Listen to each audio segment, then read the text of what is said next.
So, welcome to day 2 of the Red Letter Revolution. Today, we're going to be talking about the fulfillment of the law and teachings on anger from Matthew 5:17 to 30. And there's a word, I'm just going to call it out in the beginning. The word hell comes up, and for some folks, they have a hard time with that term. Hell, in the context of this scripture passage, refers to the valley of Hinnom. So the word that has been translated to hell is actually Gehenna, which is the valley of Hinnom. And it was a place where children used to be sacrificed actually to the god Moloch. And they talk about that in Kings in the Hebrew Bible. But essentially, it's a metaphor. I know that might be hard for some people to conceptualize, but yes, it's a metaphor for judgment, essentially. And many of the things that Jesus says in the scriptures are metaphorical. It's basically saying it's as if this or it's as if that. And it's trying to evoke a sense of disgust, actually, inside of humans when they think of certain things, when they violate certain ways of love. Jesus wants to evoke a kind of a sense of disgust, something that someone would want to avoid. And he picked things that people could relate to in their community, because Gehenna was also used as a trash heap after it was used to sacrifice children, which is obviously horrible. It also became the trash heap, and it was always burning, and they were throwing trash in there and stirring it up, and it was putrid. And so people, when he would evoke that idea of Gehenna, then people had something that they could relate to viscerally, so that when they heard his teachings, they could be like, oh, like Gehenna, gross. Oh my God, it's as if that. And that's basically what he was trying to communicate. Some people may have a problem with that translation. You don't have to believe me. You can, as they say these days, do your research. But actually, when I say do your research, I mean actually go read. Don't take a meme and run with it. Look it up. Gehenna, translated as hell, Valley of Hinnom, used to be a place where children were sacrificed to the god Moloch, and also it turned into a trash heap, and Jesus was using it to evoke an emotional and visceral response. With that, let's read the scripture for today. Let's see. I probably need to get glasses. So Matthew 5:17. Do not think that I came to destroy the law or the prophets. I did not come to destroy, but to fulfill. For surely I say to you, till heaven and earth pass away, one jot or one tittle will by no means pass from the law till it is all fulfilled. Whoever therefore breaks one of the least of these commandments and teaches men or humans to do so shall be called least in the kingdom of heaven. But whoever does and teaches them, they shall be called great in the kingdom of heaven. For I say to you that unless your righteousness exceeds the righteousness of the scribes and Pharisees, you will by no means enter the kingdom of heaven. You have heard that it was said to those of old, you shall not murder, and whoever murders will be in danger of the judgment. But I say to you, whoever is angry with his brother without a cause, or sister, without a cause, shall be in danger of the judgment.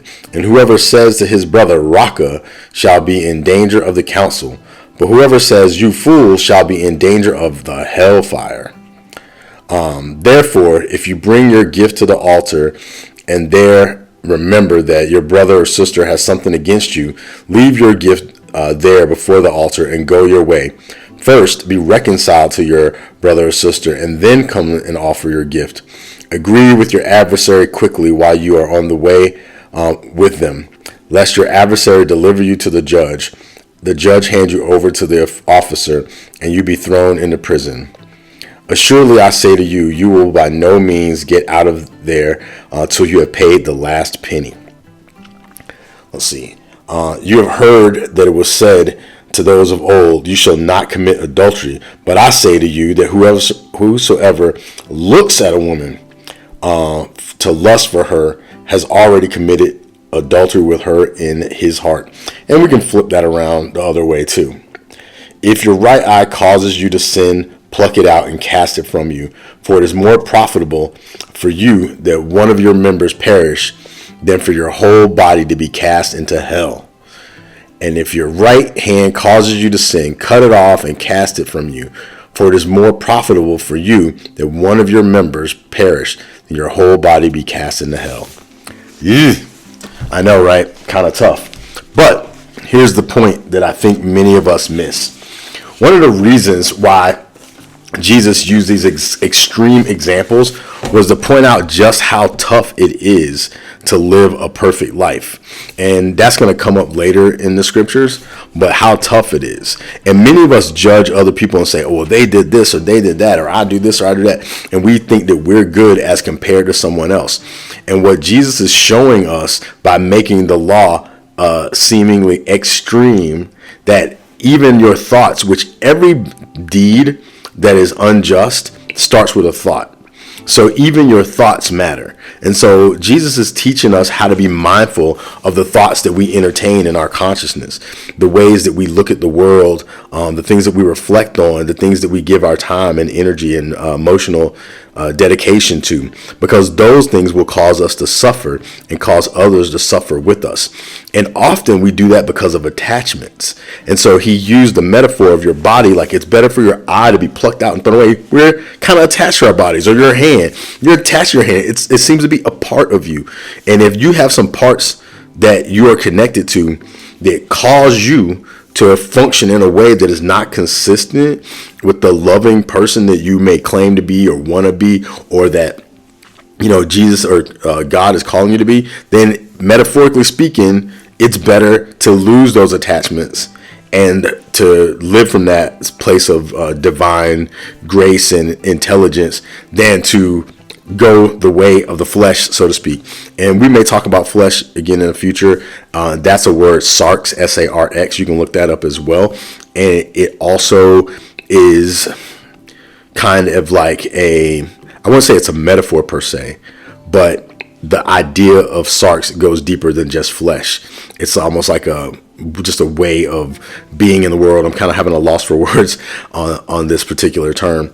But essentially, Jesus is showing you how hard it is to be perfect so that you won't judge other people when they are in their failings, but that you can come from a place of love and understanding how you are attached and work pulling yourself away from those attachments so that you don't send yourself to the valley of Hinnom, or the place of child sacrifice and a place of refuge like trash and garbage in this world, metaphorically speaking. So knowing what's important, knowing what's worth thinking about, knowing what's worth putting your energy in, and realizing that everyone is struggling here. And if also thinking in the context of the passage from the day before where he offered the Beatitudes, this is in the same chapter. So he had just talked about the Beatitudes, blessed are the poor, blessed are those who mourn, those sorts of things. And he's juxtaposing these Beatitudes with these strict rules and laws to help people understand that he is here for the people who struggle,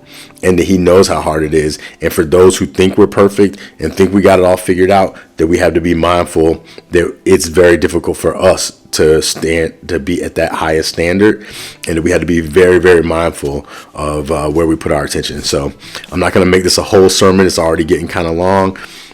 I hope that you're enjoying going through day 2 of Red Letter Revolution, and look forward to sharing a video with you tomorrow on Matthew 5:31 to 48. So we'll just kind of keep going where we left off.